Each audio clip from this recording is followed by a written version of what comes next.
শুভ সকাল লোপা। শুভ সকাল জোহা। দর্শক শুভ সকাল। কুয়াশাচ্ছন্ন হিমশীতল সকালের শুভেচ্ছা। আসলে এই সকালবেলা, শীতের সকাল বিশেষ করে ঘুম থেকে উঠতে কিন্তু সবারই খুব কষ্ট হয়। তারপরও সকালবেলাটা উঠলে শীতের দিনে একটু দিনটা বেশি সময় পাওয়া যায়, আপনি আপনার কাজগুলো গুছিয়ে নিতে পারবেন এবং সেজন্য তো আমরা আছি আপনাদের সকালটা আরেকটু আনন্দময় করার জন্য।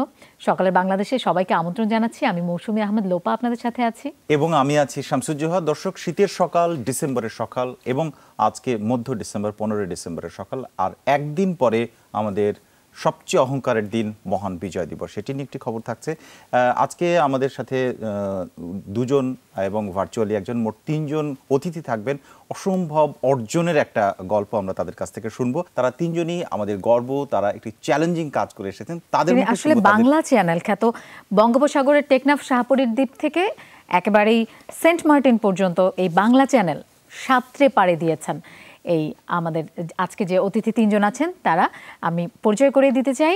আমাদের সাথে স্টুডিওতে উপস্থিত আছেন মোহাম্মদ শামসুজ্জামান আরাফাত এবং আছেন রেজাউল করিম ইমরান, এবং আরও একজন আমাদের সাথে থাকছেন সোমা রায়। আমরা তার কথাও জানবো। তো আপনাদের দুজনকেই সকালের বাংলাদেশে স্বাগত জানাচ্ছি। আমি প্রথমে শুভ সকাল আপনাদের দুজনকে। শুভ সকাল। আমাদেরকে আমন্ত্রণ জানানোর জন্য আপনাদেরকে অনেক ধন্যবাদ। অনেক ধন্যবাদ। আপনারা এসেছেন সময় দিয়ে। এবং সবচেয়ে বড় কথা কি, প্রথমে এই চ্যানেলটা এবং এই প্রতিযোগিতার সম্পর্কে একটু জানতে চাই শামসুজ্জামান আরাফাত আপনার কাছে। সেটি হচ্ছে যে এই যে বাংলা চ্যানেল পাড়ি দেওয়া এবং এটি প্রতিযোগিতার মতো করে একটা আয়োজন করে, এটা কবে থেকে শুরু হলো এবং চ্যানেলটা কবে থেকে মানে নির্ধারণ করা হলো, এই বিষয়গুলো এর? এটা মূলত 2006 সালে প্রয়াত কাজী হামিদুল হক এই চ্যানেলটা আবিষ্কার করেন। এটা সেন্ট মার্টিন জেটি আর টেকনাফের শাহপরীর জেটি, এই দূরত্বটার রিয়েল ডিস্টেন্স 16.1 কিলোমিটার। 2006 সালে লিপ্টন সরকার ভাই এবং ফজলুল কবির, অর্থাৎ আজ থেকে প্রায় 15 বছর আগে এটা লিপ্টন ভাই এবং ফজলুল কবির সিনহা ভাই পাড়ি দিয়েছেন। তো এর ধারাবাহিকতা লিপ্টন ভাই ধরে রেখেছেন। গত 15 বছরে তিনি 15 বার এটা পাড়ি দিয়েছেন। এইবার আয়োজন ছিল 15তম ফরচুন বাংলা চ্যানেল সুইমিং 2020। এখানে 43 জন সাঁতারু অংশগ্রহণ করে, যার মধ্যে 40 জন সাঁতারু সাকসেসফুলি সেন্ট মার্টিন পৌঁছায়। আচ্ছা, এবার আয়োজনটা আসলে এই 15 বারের মধ্যে সর্বোচ্চ সংখ্যক, মানে 43 জন অংশগ্রহণ করা এর আগে হয়নি এবং বড় সংখ্যা। এবার 40 জনও, আগে ছিল 31, 31 মানে জন। 43 জনের মধ্যে আপনারা এখন 40 জন প্রতিযোগী ছিলেন। 3 জন অসুস্থতার কারণে আছে, চলে যান। ওনাদেরকে রেস্কিউ করা হয়েছে। এটা মাঝপথে এটার ব্যবস্থা করা থাকে। সেই বিষয়গুলো শুনবো। আপনার কাছে একটু জানতে চাই, আপনি কি এবারে প্রথম? জি, আমি এবার প্রথম। আচ্ছা, তো এইটার আপনার কি মানে নিজের নিশ্চয়ই স্বপ্ন ছিল যে সমুদ্র সাঁতার? আমার কাছে তো খুব থ্রিলিং মনে হয় যে সমুদ্র সাঁতরে পার হওয়া। মানে এটা কি ছোটবেলা থেকে আপনার সাঁতারের প্রতি আগ্রহ ছিল? 2010 সালে আমি ক্লাস যখন 8 পড়ি তখন, মানে মূলত প্রস্তুতির অংশটা শুনতে চাচ্ছি আপনার, যে কিভাবে আপনি এটার প্রস্তুতি নিলেন। 2017 সালে কিংস অফ বাংলা চ্যানেল যাকে বলা হয় লিপ্টন সরকার, তার সাথে আমি একদিন জোহরপুরে সাঁতার কাটতে যাই। তখন আগে তার সাথে পরিচয়। তিনি আমাকে এমন একটা, তখন দেখতেছিলাম আর কি, যে এই জোহরলা পুকুরে এই পার থেকে ওই পার মানে নিরলসভাবে বারবার ক্রস করতেছিল আর কি। মানে আমার কাছে মনে হচ্ছে তারা মাছ মনে হচ্ছিল আর কি। এভাবে কোনো পুরো বিশ্রাম নেই, কিভাবে সম্ভব? মাছ মনে হচ্ছিল, এটা একটা মজার কথা। তারপরে হচ্ছে যে লিপ্টন ভাইয়ের সাথে পরিচয় হয়। লিপ্টন ভাই আমাকে দেখায় একটা পজিশন, দেখায় যে তিনি কোনো প্রকার হাত পা না নাড়িয়ে পুরো বডিকে এমন একটা পজিশন করে যে তিনি ডুবতেছিলেন না। তিনি বলতেছিলেন যে মানুষ কখনো ডুবতে পারে না, যদি সে ভয় পায় তখনই শুধু একমাত্র ডুবতে পারে। আচ্ছা, তখন তারপরে যে আমরা যেভাবে সাঁতার কাটি, এই বাংলা চ্যানেলের জন্য ফ্রি স্টাইল সুইমিং দরকার। ফ্রি স্টাইল সুইমিং এটা আর কি আমরা আয়ত্ত করার চেষ্টা করি আর কি। উনি আমাকে প্রথম এই ধারণা দেন আর কি। তারপর আমার ছোটবেলা থেকে আর কি শখ ছিল যে কোনো জিনিস আর কি, মানে শিখার আগ্রহ চরমভাবে আয়ত্ত করার জন্য। তখন আর কি আমি তার থেকে এটা শিখি। বাহ, খুবই ভালো লাগলো একটা জিনিস জেনে, যে এটা কিন্তু শুধুমাত্র চ্যালেঞ্জিং না, মানে যে কোনো মানুষের স্বাভাবিক জীবনেও যে কিরকম একটা পজিশনে শারীরিক অবস্থানে থাকলে মানুষ ডুবতে পারে না। জি জি, তাহলে এটা কিন্তু সবাই আয়ত্ত করতে পারে। এটা কি খুব কঠিন? আপনি 2017 সাল আর 2020 সালে আপনি এত বড় একটা অর্জন 3 বছরের মধ্যে। ফ্রি স্টাইল সুইমিং কেউ যদি আয়ত্ত করতে পারে, সে পুকুর, নদী, সমুদ্রে ঘন্টার পর ঘন্টা সাঁতার কাটতে পারবে, কোনো প্রকার মানে খুব বেশি কষ্ট হবে না। আচ্ছা, না আমি যেটা জানতে চাচ্ছিলাম যে আপনার কি এটা ছিল ছোটবেলা থেকে যে না আমি এই সাঁতারু হব? ছোটবেলা থেকে আমি অ্যাডভান্সের প্রিয় ছিলাম আর কি। তারপর যে কোনো জিনিস আর কি আয়ত্ত করার খুব আমার শখ। তখন থেকে আর কি শুরু। এবার একটু শামসুজ্জামান আরাফাত আপনার কাছে আসতে চাই। আয়রন ম্যান একটা খেতাব, এবং এটি অর্জন করতে হলে একসাথে সাঁতার, যেটির কথা আমরা শুনছিলাম, এবারে আপনি অংশগ্রহণ করেছেন, কিন্তু এর আগে আপনি সাইক্লিং, দৌড় এবং সাঁতার সব মিলিয়ে যে 17 ঘন্টার একটা প্রতিযোগিতা, এইটা সম্পর্কে আসলে আমাদের ধারণা আগে পেতে চাই যে এই আয়রন ম্যান আসলে কখন অর্জন করা যায়, কি কি ইভেন্টে এবং কিভাবে অংশগ্রহণ করলে আসলে আয়রন ম্যান খেতাবটা পাওয়া যায়? আয়রন ম্যান মূলত একটা ট্রায়াথলন প্রতিযোগিতা। এটা সুইমিং, সাইক্লিং এবং রানিংয়ের কম্বিনেশন। সুইমিং 3.8 কিলোমিটার, তারপর হচ্ছে সাইক্লিং 180 কিলোমিটার, তারপর হচ্ছে 42 কিলোমিটার রানিং। তো এই তিনটা ফিনিশ করতে হয় সাধারণত 17 ঘন্টার মধ্যে, অথবা আপনার 15 ঘন্টা কোনো কোনো জায়গায়। তো এটা এর মধ্যে ফিনিশ করাটাই হচ্ছে আয়রন ম্যান ফিনিশার। আর আমি লাস্ট 2017-এ আর 2019-এ 3বার আয়রন ম্যান করেছিলাম। 2017 এবং 2019 সাল, অর্থাৎ গত 1 বছর আগে এবং আরো 3 বছর আগে। এটার প্রস্তুতিটা আসলে কিভাবে? নিশ্চয়ই এটা একটু ব্যাপক, কারণ একই সাথে সাঁতার, সাইক্লিং এবং দৌড়, মানে এটা আসলে সহজ না। হ্যাঁ, খুবই টাফ। বাট যদি বলতে চাই, এটার হাতে খড়ি আমাদের হচ্ছে বাংলা চ্যানেল। আচ্ছা, বাংলা চ্যানেল হচ্ছে আমাদেরকে মূলত ফিয়ারলেস একটা অনুভূতি দেয় যে সম্ভব এটা, হ্যাঁ তুমি অনেক কিছু করতে পারো, এরকম একটা মানে মনের মধ্যে একটা কনফিডেন্স দেয় যে আমরা চাইলে যে কোনো কিছু করতে পারি। এবং আমরা বাংলা চ্যানেল 2015 সালে আমি ফার্স্ট পাড়ি দিই, এবং বাংলা চ্যানেলে যখন 16 কিলোমিটার সাঁতার আমরা করি, তখন ওখানে 3.8 কিলোমিটার সাঁতার আসলে অনেক ইজি মনে হয়, অনেক সহজ মনে হয়। প্রাথমিক ইয়েটা হচ্ছে এখানে পাড়ি দিয়ে তারপরে বুকে সাহসটা চলে আসে যে না আমি বাইরেও পারবো, আন্তর্জাতিক পর্যায়ে পারবো। সেটাই। আপনি কি প্রথমবারের মতো আয়রন ম্যান যে প্রতিযোগিতা সেটা অংশগ্রহণ করেন? সেটা আমরা কান্ট্রিতে লিভিং কেউ আমি ফার্স্ট আয়রন ম্যান করেছিলাম, বাট আমাদের আগে আরো 2 জন আয়রন ম্যান করেছে যারা এক্সপেক্টেড হিসেবে বিদেশে আছেন। আপনারা আরো প্রস্তুতির গল্পগুলো আমরা শুনবো। আরাফাত এবং ইমরান, আপনাদের সাথেও আরো কথা বলবো। আমরা এবার একটু সোমা রায়ের কাছে যেতে চাই। আমাদের আরেকজন অতিথি ইতিমধ্যে আমাদের সাথে যোগ দিয়েছেন। সোমা রায়, আপনার কাছে জানতে চাই, আসলে প্রতিযোগিতার ক্ষেত্রে আমরা নারী পুরুষ ভেদাভেদ করতে চাই না, তারপরেও বাংলাদেশের প্রেক্ষাপটে নারীদের আসলে অনেক রকম প্রতিবন্ধকতার সম্মুখীন হতে হয়। তো সেই জায়গা থেকে একজন নারী হিসেবে আপনার এই সাঁতারু জীবনের চ্যালেঞ্জটা কিরকম ছিল? থ্যাংক ইউ আমাকে ফ্লোর দেওয়ার জন্য। আমি বলবো নারী হিসেবে আমার যেটা সমস্যা হয়েছে, আমাদের দেশে মেয়েদের সুইমিং, তারা সুইমিং এ যাবে এবং সেখান থেকে ফিরবে, তারা কোথায় অ্যাকচুয়ালি চেঞ্জ করবে, তো এইসব অনেক জটিলতার কারণে দেখা যায় যে আমি অ্যাকচুয়ালি প্র্যাকটিসের জায়গাটাই পেতাম না প্রথম দিকে। আমি যখন এই বাংলা চ্যানেলের সিলেকশন রাউন্ডে পার্টিসিপেট করি, তখন আমি প্র্যাকটিসের জায়গা না পাওয়ার কারণে একদম 6 মাস কোনো রকম প্র্যাকটিস ছাড়া আমাকে প্র্যাকটিস রাউন্ডে যেতে হয় এবং 4 ঘন্টা টানা সাঁতার কাটতে হয়।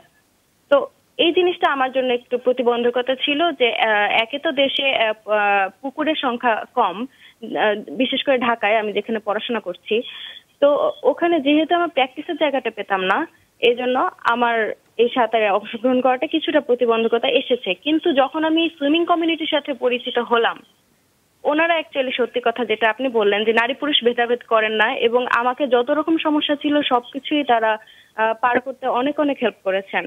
যেমন আমি গুলশান সুইমিং ক্লাবে যেহেতু আমাদের হচ্ছে সিলেকশন রাউন্ডটা হয়েছিল, তো ওখানে আমি ওই সুইমিং ক্লাবের কমিউনিটির সাথে পরিচয় হয়। তো ওনারা আমাকে কোনো রকম মেম্বারশিপ ছাড়াই ওখানে প্র্যাকটিস করতে দেয়, এবং আমি ওখানকার যে মেম্বার ছিলেন তাদের সাথে অ্যাকচুয়ালি প্র্যাকটিস করে প্রথমবারের মতো বাংলা চ্যানেল সুইমিং এ পার্টিসিপেট করার মতন সাহস অর্জন করি। বাহ, আপনারও কি ছোটবেলা থেকে ইচ্ছা ছিল যে সাঁতারু হবেন? ছোটবেলা থেকে বলতে একেবারে 4 বছর বয়স থেকে আমি সাঁতার জানি, কিন্তু কখনো এভাবে ভাবিনি যে বড় পর্যায়ে আমি কোনো একটা সাঁতার করব বা কোনো একটা চ্যালেঞ্জ নিব। অ্যাকচুয়ালি আমি চ্যালেঞ্জ নিয়ে জানতে পারি গত বছর অগাস্টে। আমি প্রফেশনাল সাঁতারু না, আমি অ্যাকচুয়ালি স্টুডেন্ট। আমি পড়াশোনা করছি কারেন্টলি মেকানিক্যাল ইঞ্জিনিয়ারিং এ বুয়েটে। তো আমি যখন গত বছর জানতে পারি, তখন আমার ইচ্ছা হয় যে আমার সাঁতারের ক্যাপাবিলিটি আছে, আমার যেটা মনে হয়েছে, তাহলে কেন না আমি এই চ্যালেঞ্জটা নিই, কেন না আমি সাগর পাড়ি দেওয়ার চেষ্টা করি। আমার কাছে ভীষণ চ্যালেঞ্জিং যেমন বলা হয়, কিন্তু ইন্টারেস্টিংও মনে হচ্ছে, মানে শুনতেও ভালো লাগছে স্টোরিটা। একটি বিষয় জানতে চাই, সেটি হচ্ছে যে আপনি 3টি ক্ষেত্রে আপনাকে পরীক্ষা দিয়ে বের হয়ে আসতে হয়েছে, কিন্তু শুধু সাঁতারের ক্ষেত্রে যদি জিজ্ঞেস করি, যদি কেউ নতুন অংশগ্রহণ করতে চায় বা এটার প্রতি আগ্রহী হয়, তাহলে তাকে আসলে কি ধরনের প্রস্তুতি দিতে হবে বা পরীক্ষা দিতে হবে কোয়ালিফাই করার জন্য? ওকে, আমি জাস্ট আমার প্রসেসটা বলি। আমি 2013 সালে ফার্স্ট ট্রাই করা শুরু করলাম, প্র্যাকটিস করা শুরু করলাম, এরপরে 2014 গেল, 2015 গেল, 2 বছর আমি ট্রেনিং করে তারপর 3 ঘন্টা সাঁতার করতে পেরেছি আসলে। আচ্ছা, তো এখন যদি কেউ সাঁতার কাটতে চায় এটা ডুয়েবল। এটার জন্য তাকে 4 ঘন্টা সাঁতার কাটতে হয়, 3.5 ঘন্টা থেকে 4 ঘন্টা স্টিল ওয়াটারে একটা মিনিমাম স্পিডে, যাতে করে পৌঁছাতে পারে, কারণ এখানে জোয়ার ভাটার ব্যাপার থাকে। আচ্ছা আচ্ছা। তো আমরা সাধারণত যখন সাঁতার করি, সাঁতারের মোটামুটি ফাইনাল সাঁতারের আগে 2 সপ্তাহ আগে আমাদের একটা কোয়ালিফিকেশন রাউন্ড হয়। সেই রাউন্ডে মোটামুটি কেউ যদি 3.5 ঘন্টা বা 4 ঘন্টা সাঁতার কাটতে পারে কন্টিনিউয়াসলি, তখন তাকে কোয়ালিফাই করা হয়। আচ্ছা, ওনার তো অনেকগুলো বিষয় ছিল আরাফ। না, আমি আরেকটু যোগ করতে চাই, কারণ হচ্ছে আপনি বলছিলেন যে ট্রেনিং নিয়েছেন আপনি 2 বছর। তো এই ট্রেনিং এর একটু জানতে চাই, কোথা থেকে ট্রেনিংটা নিয়েছেন এবং ট্রেনিং এর মানে সুযোগটা আছে কিনা পর্যাপ্ত? না, ট্রেনিং এর সুযোগটা আসলে তেমন একটা নেই। আমি ঢাকা ইউনিভার্সিটি পড়াকালীন সময় লিপ্টন ভাইয়ের সাথে আমার পরিচয় হয়। তো লিপ্টন ভাইকে আমি চিনি, উনি প্রতি বছর বাংলা চ্যানেল পাড়ি দেয়। তো বাংলা চ্যানেল পাড়ি দেওয়ার ইচ্ছা থেকে আমি লিপ্টন ভাইকে বলি যে ভাই আমি পাড়ি দিতে চাই। তারপর উনি আসলে ওনার নিজের ট্রেনিং বাদ দিয়ে আমাকে সাঁতার মানে ফ্রি স্টাইলটা শিখালেন। আমি সাঁতার জানতাম কিন্তু ফ্রি স্টাইল পারতাম না, 100 মিটারের বেশি আমি সাঁতার কাটতে পারতাম না। তারপর ডে বাই ডে উনি ওনার সাথে সাঁতার কাটিয়ে উনি দেখায় দেন, আস্তে আস্তে আস্তে এটাকে ডেভেলপ করলাম। ডেভেলপ করতে করতে 2015-তে এসে ফাইনালি উনি বললো যে ওকে তুমি 2015-তে ট্রাই করতে পারো। বাহ বাহ বাহ। এটা সাঁতারের ক্ষেত্রে আমাদের ক্ষেত্রে আমি তো আমাদের পুল ছিল, আমি জৌলক হলে ছিলাম, ওখানে পুকুর ছিল। তো সবার জন্য এই ফ্যাসিলিটিটা নেই। যেমন আমরা এবার জানেন করোনার মধ্যে আমরা প্রচুর সবাই মোটামুটি কোনো সাঁতারের অপশন পাই নাই। আমাদের সবার প্রিপারেশন একটু ঘাটতি ছিল, কারণ আমরা এই করোনার মধ্যে পুল বন্ধ এবং ইউনিভার্সিটি হল বন্ধ, প্র্যাকটিস গ্রাউন্ড সব বন্ধ। সো আমাদের কোনো প্র্যাকটিস নাই এবং এই 2টা অপশন ছাড়া আমাদের কাছে ছিল না, যার জন্য প্র্যাকটিসটা আসলে খুব বেশি জরুরি। আর আমি বলবো যে আমরা তো ছেলেরা একসাথে ট্রেনিং করতে পারি, কিন্তু ফিমেলরা আসলে ট্রেনিং করার ওদের অপশনই নেই। সোমারের কাছ থেকে আমরা যেটা শুনছিলাম সেটা কিন্তু খুবই দুঃখজনক যে আমাদের আসলে জায়গায় নেই পর্যাপ্ত। তারা যদি চেষ্টাও করে, ইচ্ছে করে, সেই সুযোগটা নাই। সোমার কাছ থেকে আরেকটু আমরা জেনে নেই। সোমা, নিশ্চয়ই আপনি আমাকে শুনতে পাচ্ছেন। সোমা, আপনি 16 কিলোমিটার পথ পাড়ি দিয়েছেন বাংলা চ্যানেল। তো এইটা করতে যে কোনো ধরনের প্রতিবন্ধকতার সম্মুখীন হয়েছেন কিনা এবং একটু অভিজ্ঞতাটা জানতে চাই। আচ্ছা, আমি যখন প্রথম সাঁতার করি তখন অ্যাকচুয়ালি আমার খুবই মানে প্লাস সাগরের ঢেউ আমার খুব পছন্দ হচ্ছিল, আমাকে উঁচু নিচু করে ফেলছিল, তারপর উপর দিয়ে পাখি উড়ে যাচ্ছে। তো আমি অ্যাকচুয়ালি সিনিক বিউটি দেখতে দেখতেই যাচ্ছিলাম। আমার প্রথম দিকে একদমই টায়ারিং লাগেনি। অ্যাকচুয়ালি যখন আমার টায়ারিং লাগতে শুরু করেছে তখন হচ্ছে আমি যখন দেখতে শুরু করলাম যে সেন্ট মার্টিনটা খুব চিকন একটা ফিতার মতন করে আমি দূরে দেখতে পাচ্ছি। তো তারপর আমার যেটা মনে হতে লাগলো যে না, এখন আর আমি চারপাশে দেখবো না, আমার এখন সোজা সাঁতরে এখন ওই ফিতা পর্যন্ত আমার পৌঁছতে হবে।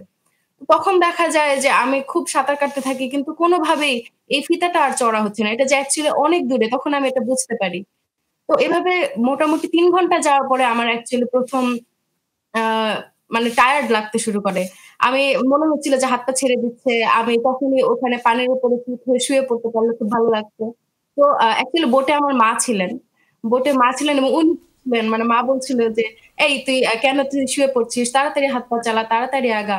তো ওই জায়গাটায় মা এবং ওইখানে যে রেস্কিউর ভাইয়া ছিলেন, অয়ন ভাইয়া, ওনারা অনেক ইন্সপায়ার করেছেন এবং ওই লাস্টের যে 1 ঘন্টা, লাস্টের 1.5 ঘন্টা, ওই 1.5 ঘন্টা আমার চলার জন্য তারা অনেক হেল্প করেছেন।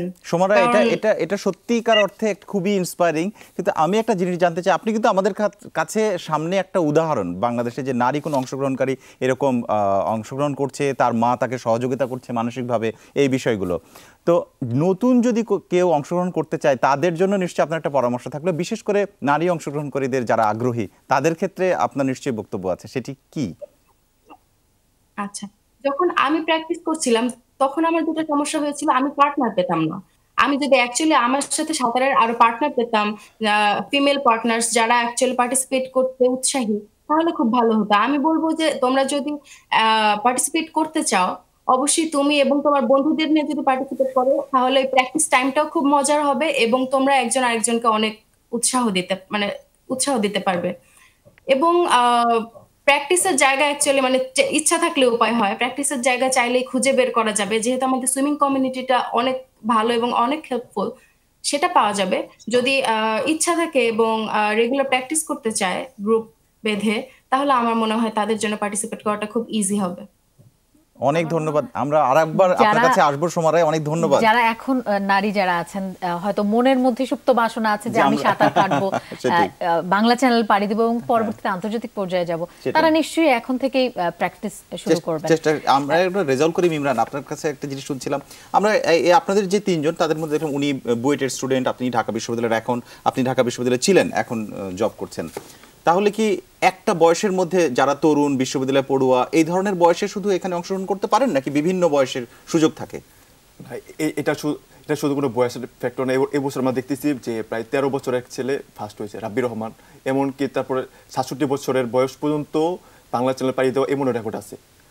এটা কোনো বয়স কোনো ফ্যাক্টর না। বয়স যেমন একটি ব্যাপার না, তেমনি জায়গাটা ঢাকা কেন্দ্রিক বা ঢাকায় যারা থাকেন তাদের প্র্যাকটিসের সুযোগ বেশি সেরকম, নাকি দেশের যে কোনো জেলা থেকে যে কেউ যদি মানে সক্ষমতা অর্জন করে তাহলে তার দ্বারা? দেশের যে কোনো জেলা থেকে যদি সক্ষমতা পরীক্ষা অর্জন করতে পারে সেই সক্ষম। কিন্তু আমরা দেখতে পাই যে বাংলাদেশ নদীমাতৃক দেশ, ছোটবেলা থেকে আর কি সবাই সাঁতারে অভ্যস্ত, কিন্তু তো এই ইনফরমেশনটা আর কি, ইনফরমেশন প্লাস সুযোগের অভাবে আর কি এত বড় একটা অর্জন থেকে অনেকে বঞ্চিত হচ্ছে।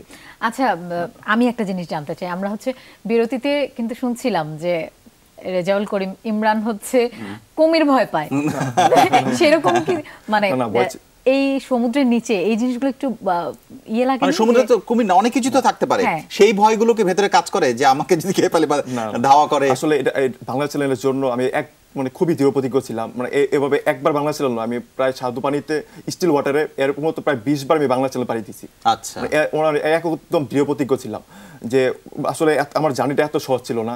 মানে যখন সবার জন্য ছিল 4 ঘন্টা সাঁতার কেটে তারপর আর কি শারীরিক সক্ষমতা পরীক্ষা অর্জন করতে হবে, কিন্তু আমি কোনোভাবে শিডিউল মিস করি।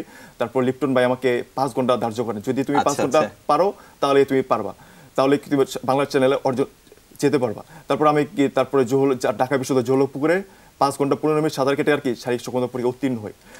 আসলে এই জার্নিটা একবারই যে 5 ঘন্টা এটা কিন্তু কখনোই সম্ভব না। মানে প্রথমে যখন আমি প্র্যাকটিস শুরু করি, প্রথমে আস্তে আস্তে আর কি ফ্রি স্টাইল সুইমিংটা আয়ত্ত করার চেষ্টা করি। তারপর হচ্ছে আস্তে আস্তে আধা ঘন্টা, 1 ঘন্টা, 2 ঘন্টা, আসলে আমি ধীরে ধীরে বাড়াতে হয়। আমি সবচেয়ে বেশি প্র্যাকটিস করছি যে সবাই যখন উঠে যেত তারপর আমি প্র্যাকটিস করতাম। যখন আমার হাত পা প্রচন্ড ব্যথা হয়ে যেত, গলা শুকিয়ে যেত, তবে আমি প্র্যাকটিস থামাইতাম না। আমি এরকম দৃঢ় প্রতিজ্ঞ ছিলাম যে আমার মৃত্যু আসার আগ পর্যন্ত আমি প্র্যাকটিস করতেই থাকবো। প্র্যাকটিস করতে করতে ইনজুর্ড হয়ে যায়, মানে এরকম দৃঢ় প্রতিজ্ঞ ছিল যে আমি মৃত্যুর আগ পর্যন্ত আমি প্র্যাকটিস করতেই থাকবো। এরপর অনেক বাধা বিপত্তির সম্মুখীন হতে হয়। যেমন আমার ফ্যামিলি থেকে আর কি যখন আমি যাব তখন আর কি ফ্যামিলি থেকে সাপোর্ট মানে যাওয়ার জন্য অনেক বাধার সম্মুখীন হতে হয়। যেমন আমার বাবা আমাকে বোঝানো, ওরা কোনোভাবেই রাজি হবে না। তারপর আর কি আমাদের যে সুইমার ছিল আর কি যারা ঢাকা বিশ্ববিদ্যালয়ের, তারপর হচ্ছে আমার কাকা, বিভিন্নভাবে তাদেরকে মোটিভেট করে তারপরে আর কি আমাকে যেতে হয়। এমনকি আমার আব্বু আমার সামনে 4 ঘন্টা সাঁতার কেটে দেখাইতে হয়, তারপর তারা আর কি কিছু কনভিন্স। ইমরান, অর্থাৎ হচ্ছে প্রচন্ড মানসিক শক্তি থাকলে যেটা সেটা আপনি দেখেছেন, ভয়টাকে জয় করে ফেলেছেন। আমরা আরো গল্প শুনে আমাদের ভালো লাগছে। সোমার কাছে আবার একটু যেতে চাই। সোমা, নারী হিসেবে নারীদের এগিয়ে যাওয়ার ক্ষেত্রে আপনাদের দায়িত্বটা আসলে অনেক বেশি।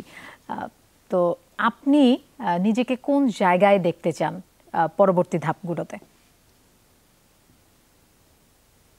এখন আপনি বাংলা চ্যানেল পাড়ি দিয়েছেন, আছি কারেন্টলি, যেমন ইঞ্জিনিয়ারিং বা আমি থিয়েটার করছি প্লাস সুইমিং। তো আমি চাই যে প্রত্যেকটা জায়গায় নারীদের পার্টিসিপেশন আরো বাড়ুক এবং তারা আরো এক্সেল করুক। যেমন থিয়েটারের ক্ষেত্রে দেখা যায় যে নারীদের পার্টিসিপেশন কম, ইঞ্জিনিয়ারিং এর ক্ষেত্রেও নারীদের পার্টিসিপেশন কম, এবং সুইমিং এর ক্ষেত্রেও আমরা দেখছি যে গত 3 বছর ধরে প্রবাবলি মেয়েরা পার্টিসিপেট করছে এবং প্রতিবারই 2 জন করে, যেখানে এতগুলো অন্য জেন্ডারের পার্টিসিপেন্টস আছে।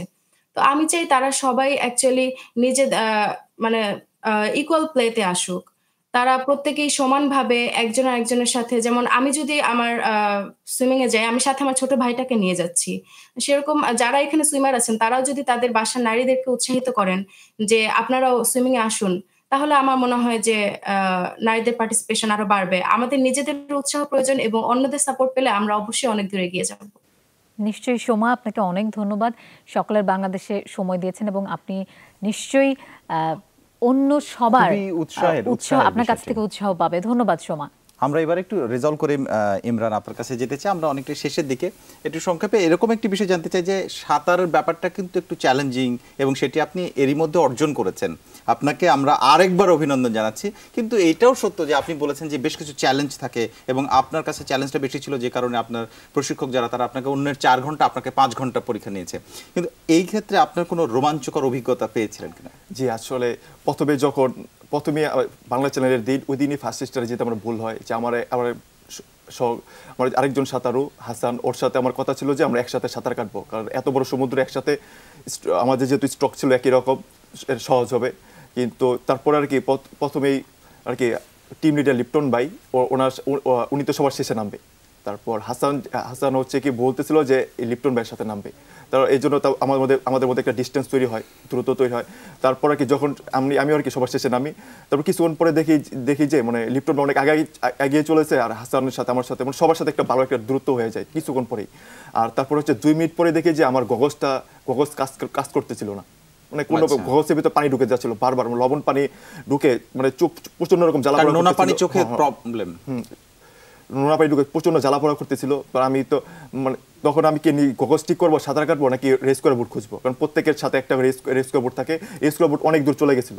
তখন তখন আর কি চোখ বন্ধ করে আর কি সাঁতার কাটা শুরু করলাম। আর আমি রেস্কিউ বোট খোঁজার জন্য সবাইকে চিৎকার করে বলতেছিলাম যে 26 আমার রেস্কিউ বোট নাম্বার 26 ছিল, তো কোনোভাবে আর কি পাচ্ছিলাম না আর কি। প্রায় 40 মিনিট পর আর কি আমি রেস্কিউ বোট খুঁজে পাই। তো এই সময়ের ভিতরে আমরা প্রচন্ড রকম শারীরিক মানসিকভাবে মানে প্রতিবন্ধকতার সাথে যুদ্ধ করে তারপর যেতে হয়। মানে আমার শরীর বলতেছিল এত কষ্ট করার কি দরকার, গিভ আপ করো, কিন্তু আমার মনে বলছিল না তুমি সামনে এগিয়ে যাও। তারপর আর কি আমি গগজ চেঞ্জ করে তারপর আর কি সামনে পারি। মানে চূড়ান্ত রকমের মনোবল, মানসিক শক্তির অত্যন্ত জরুরি। বাংলা চ্যানেল পারি দেওয়ার জন্য আপনাকে শারীরিক সক্ষমতা প্রচন্ড রকম মানসিক শক্তিশালী হতে হবে। তারপর যেমন মাছ সমুদ্রে আমাকে জেলিফিশ আক্রমণ করে, মাছ সমুদ্রে প্রচুর জেলিফিশ, মানে গত 3 দিন প্র্যাকটিস করার সময় শরীরের সাথে সয়ে গিয়েছিল, কিন্তু তো হঠাৎ করে কিছু মাছ সমুদ্রের ভিতর মানে কানের ভিতর প্রচন্ড ভাবে আক্রমণ করে, আমার মনে হচ্ছে কানে একটা বোম বাস্টিং করছে। তারপর এখানে কিছু করার নেই, এটা হচ্ছে আপনার হচ্ছে পানি, হয়তো আপনি ডুবে যেতে পারেন, বেঁচে থাকতে পারেন, অথবা গিভ আপ করতে পারেন। তারপর আমি কোনো দিক না তাকিয়ে আর কি আল্লাহর নাম নিয়ে তারপর আর কি জয় করতে পেরেছেন। আসলে বাংলা চ্যানেল হচ্ছে এমন দূরত্ব হচ্ছে 16.1 কিলোমিটার। আপনি যদি 16.1 কিলোমিটার পাড়ি দিতে পারেন, আসলে আপনার কলিজাটা 16.1 কিলোমিটার বড় হয়ে যাবে। বাহ, অনেক ধন্যবাদ, ভালো লাগলো আপনার কথাটা শুনে। এবারে আপনার কাছে একটু আসতে চাই, সেটি হচ্ছে যে আন্তর্জাতিকভাবে এর পরবর্তী সম্ভাবনা জায়গাগুলো কি, আপনি বেশ কয়েকটি জায়গায় অংশগ্রহণ করেছেন, সেই জায়গা থেকে আসলে আমি আমাদের কান্ট্রিতে যদি বলতে চাই, বাংলা চ্যানেল আমরা এটাকে একটা ফাইনেস্ট অ্যাডভেঞ্চার হিসেবে পাই, আমাদের কান্ট্রির এভারেস্ট বলি আমরা।